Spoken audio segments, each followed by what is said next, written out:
Share ko sa inyo kung ano yung nagpadali ng paglilinis namin bago magbagong taon. And so at last, nagkaroon na kami ng vacuum. This is the TX115C from Girma. Super excited to unbox this. Of course, meron siyang manual and 1-year warranty card. So when you open this, ito yung mga kasama niya. So this can be a handheld or a push brush. Ang liit lang niya, so easy to store. Tapos ang ganda pa ng design.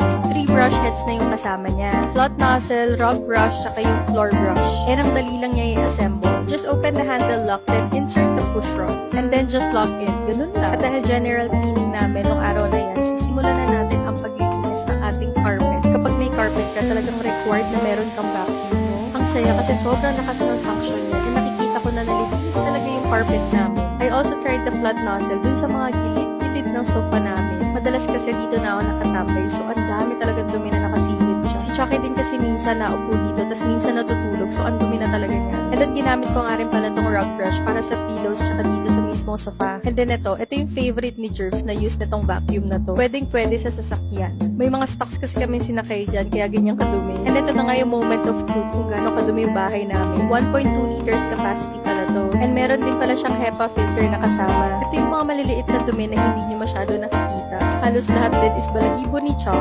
Meron na nga rin pala tong built-in cord holder, so madali mo lang siya maitatabi.